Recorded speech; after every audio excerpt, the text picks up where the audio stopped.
Welcome to Professor Game Podcast, where we interview successful practitioners of games, gamification, and game thinking who brings the best of their experiences to get ideas, insights, and inspiration that help us in the process of getting the students to learn what we teach. And I'm Rob Alvarez. I teach and work at IE Business School in Madrid, where we create interactive and engaging learning materials. Want to know more? Go to professorgame.com/subscribe, start on our email list, and ask me anything.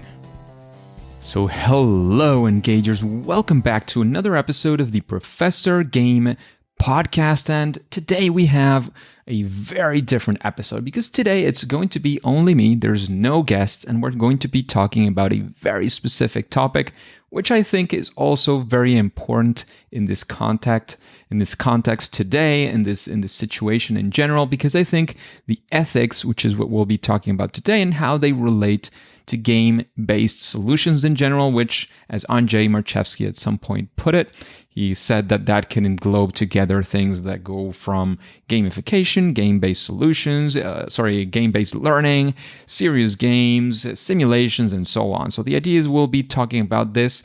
Remember that my definition of gamification is pretty ample. So the use of game design, game elements, and play for purposes beyond entertainment. This kind of extends as well to the use of games in general and game-based solutions at a broader sense. So let's talk about it in that direction. We're going to be talking about the ethics. I'm going to be bringing in some of the definitions from other people, some of the solutions of other people to make sure that the ethics are being respected. But in general, this is what we're going to be targeting at. And towards the end, I also want to talk a little bit about how this applies specifically, of course, in our passion topic in education. That's one of my main focuses, as you know, because I work at a university. I also teach at the university, and it's also been my main area of expertise. So how does this extend to the use of games? Of course, games are a very, broad topic by itself. Games for entertainment. Those have their own set of rules, and that's not what we're going to be talking about today. We're going to be talking about things that are games with purpose, game-based solutions, gamification, all the things that are, related to games, but not necessarily the typical games that you have, whose only purpose is entertainment and, of course, making a buck for those who create them, which is perfectly fine. I have no argument with that. All of us have to make a living, and that's part of what we're going to be talking about today. So the first thing, as usual with ethics, is the purpose. What are we doing this solution for? Why are we using these game-based solutions, this gamification, one of these strategies that we've talked about? Why are we doing it? What is the purpose in and of itself? And this is also got a lot to do with, you remember in the anniversary episode perhaps, my strategies towards creating, the basic steps towards creating a gamified solution. This has to do with the why, but this is a why that goes a little bit deeper. It's not just what do you want to achieve, what's your objective, but also why you're doing it. The big why. Why are we using this? And of course, it has to do usually with engagement, having people do things that they would normally probably pass by, but it has to do with something that is very important. Are you in any way asking or trying to get people to do something that they actually don't want to do, that they wouldn't typically or normally without using these solutions want to do? That is a very big and I would argue a very important question as well.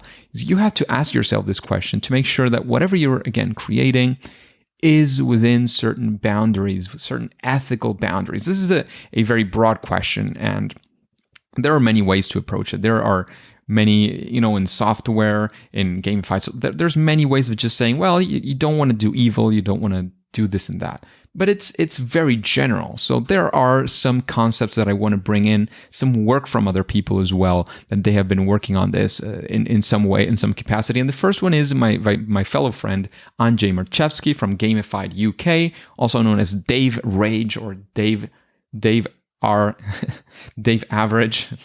So the thing is that Andrzej has this, what he called the Open Gamification Code of Ethics, which has a fundamental question there. And I like the way it's phrased, so I'm going to be quoting here.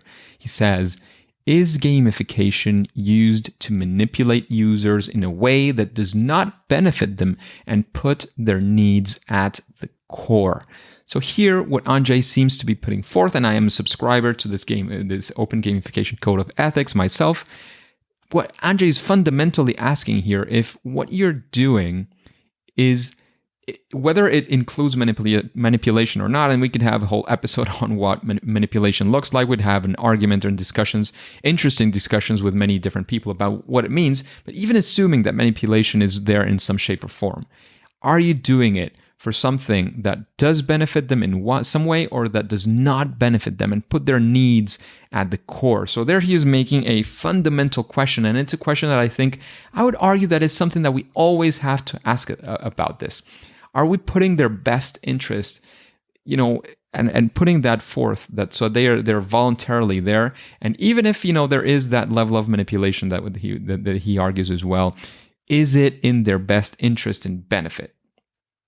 That is a very, very important question that I think we should always be asking, and it includes things like honesty. We have to be honest with both users and clients, given realistic expectations. It should not be used as a way to dishonestly gather information. And again, I'm reading from the code. It talks about integrity, talks about transparency, quality, respect, things like accepted regional or social practices, personal or ethical boundaries, human rights, of course, in general.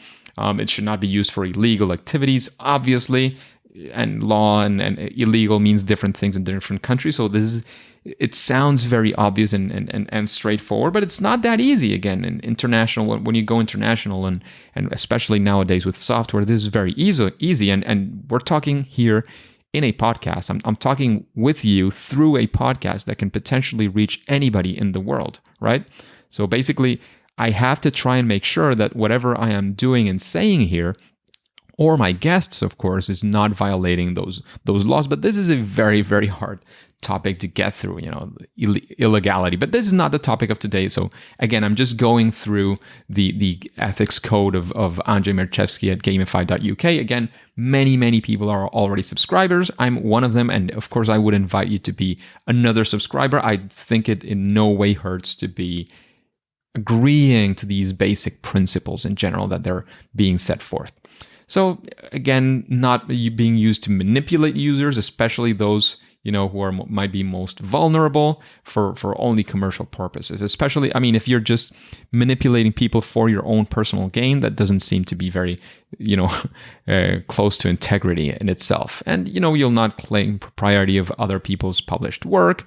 These things, you read them, and in general, they sound like very much common sense. But then, of course, we have to see how do we apply them in every single situation. Things like transparency, about being open for the system, for both users and clients. Of course, there are things like copyrights, intellectual property, trade secrets, etc. But we try to be very transparent with things like the aims of the system, the data we will collect, how that data is being collected, encouraging free access to information, not sharing personal data without consent, again, with GDPR and all of these data enforcements that are coming forward. I think it's not only important legally, but also ethically. Quality, of course, we're always going to be striving for providing the best service and experience possible, and respecting things like, not justifying violence, any sort of phobia towards people who have any sort of sexual preferences, racism, abuse, misogyny, or anything that has been already or will be considered in the future in that direction. And of course, the impact, the sustainability of our projects and workshop has to do with the environment. We have to take that into consideration and minimize that impact, consider it, and do the best that we can with that. That is as far as that open gamification code of ethics. I do invite you to take a look at it further. You can find it in this episode. This is episode 153. You can go to professorgame.com, search for ethics, and you'll probably be knocking into this. So that is the first thing that I wanted to get through with you. I think it is a very complete, a very good open code that Andrzej set forth, that he put there for all of us to be able to read and to abide voluntarily to, if that is what we wish. There's something else that is very interesting and that I've run into, and it's somebody that's also been a guest on the podcast. It's actually episode 100, Near AL. he has put forth something that he calls the regret test. It's very simple. It's just a phrase. And the idea is that running through this will get you to be a very, very helpful in the sense that you will be able to understand whether you are looking at something that might be crossing some ethical boundaries in general, right? So the question is, and again, I'm quoting here from his regret test. He says, if people, and people here, we're talking about probably users. So if people knew everything the product designer knows, so you as a product designer, a creator, a gamification designer, game-based learning solutions, game-based solutions designer, you're the creator of this. If people knew what you knew as a product designer, would they still execute the intended behavior? And very, very importantly, probably even more importantly, are they likely to regret doing this? So again, I'm going to read this again completely, so I do the complete quote. If people knew everything the product designer knows, would they still execute the intended behavior? And are they likely to regret doing this? So especially for me, I think the second part is fundamental, because sometimes, even if sometimes you know about this and this sort of mini manipulation that people might be doing, they're submitting themselves voluntarily, and not knowing the information helps them, be manipulated because, and this is acceptable because you are helping them with something that they intend to achieve as well. They're not regretting that action after they know what you're doing. What are those actions? What are those strategies that you're employing there? They say, so what this designer, this app, this system did, this physical or digital system did, was this. Interesting. It's good that they did it, that they probably would think, because I wouldn't have done it otherwise, probably. And I did want to do it. A very clear and easy example are fitness apps, right? Because we know, or many people know, that they want to do more exercise, right? You want to put in more physical activity to be healthier, to be, look better, whatever it is your objectives are. But the problem is not knowing that is better or good for you, for most people at least. The problem is actually getting yourself to do it. So again, whether those techniques are transparent to you or not, if it's helping you achieve something that you want, those techniques are being used on you, you understand them, whether or not you do, the important thing is, they use these techniques. Would I regret doing that? Probably not, because there was an objective in itself from the beginning from me, right? So I wanted to achieve this, or I would have wanted to achieve this. I could have figured out that I wanted to achieve this.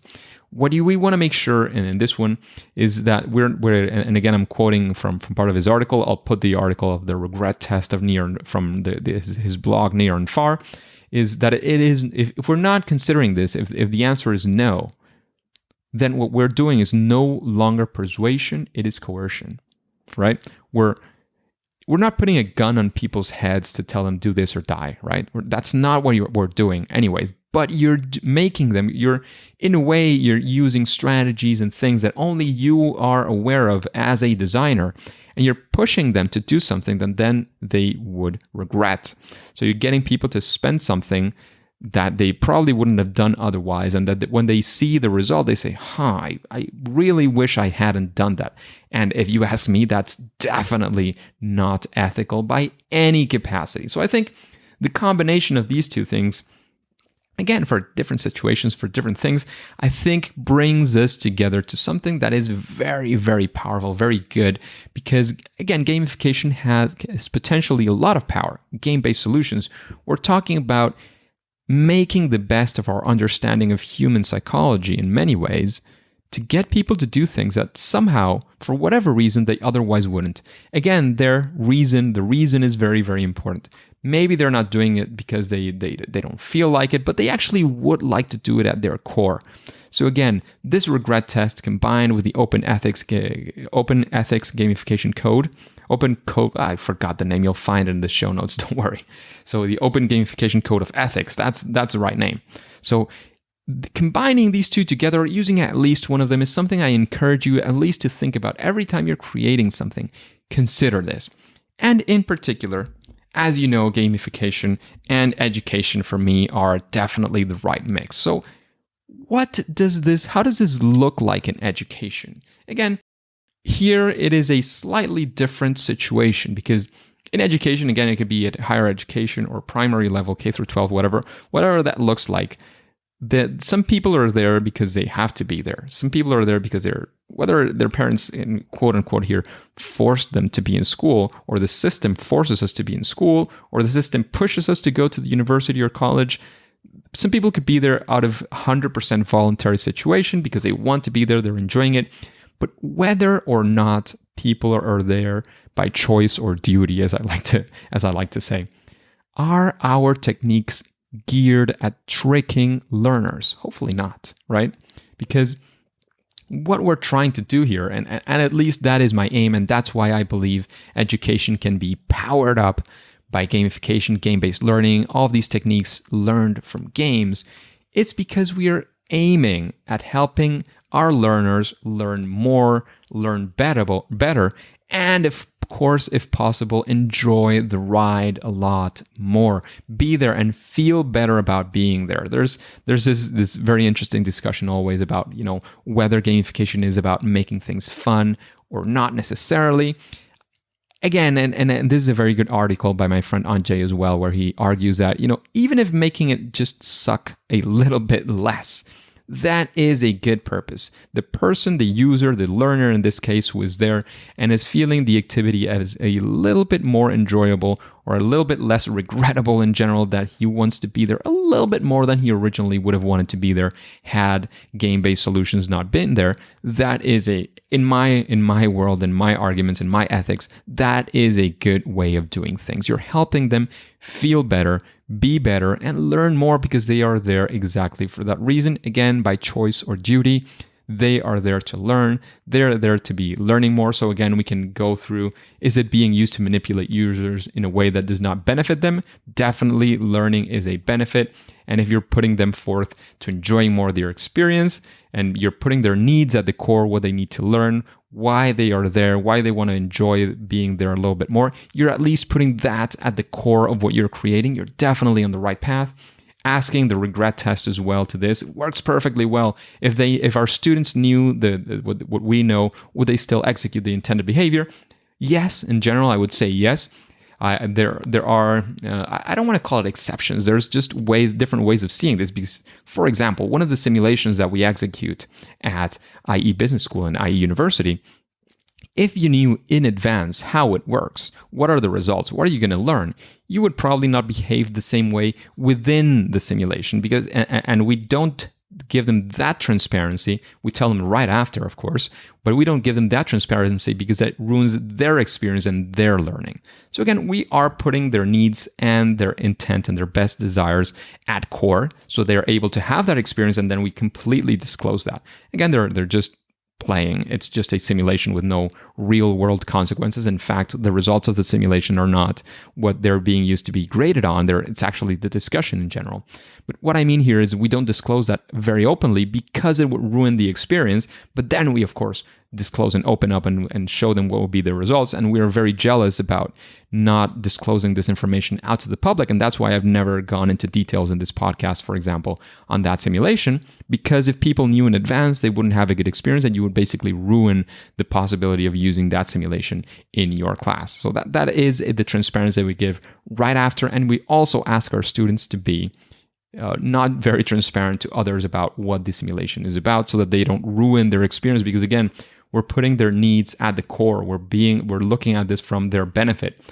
And are they likely to regret this, which is the other part of the regret test? Definitely not. They enjoy it a lot. They would actually probably regret if we told them in advance, because it would have ruined their experience. So again, that is my take. That is my take on this whole ethics aspect, at least in education. I'm sure we could delve deeper into the specific aspects of ethics. I'm sure you also have your opinion, so I'm very, very much looking forward to knowing, what do you think about this? So you can find me, as you know, on Twitter. You can find me on Instagram. You can find the Professor Game page on Facebook. You can put your comments on professorgame.com. This is episode 153. I'm very much looking forward to knowing, what do you think about this topic? What would you add? What do you not agree with as well? That is very, very open discussion. Ethics is a very open and complex topic, so I'm very much looking forward to that. Again, you can find all the details of this episode, the transcript as well, the links that I shared on professorgame.com. You just look for ethics, and this episode will definitely come up. However, I know this has been a shorter episode, but I hope you enjoyed it and you take a lot from it as well. However, as I said before, at least for now and about this topic, and at least for today, it is time to say that it's game over.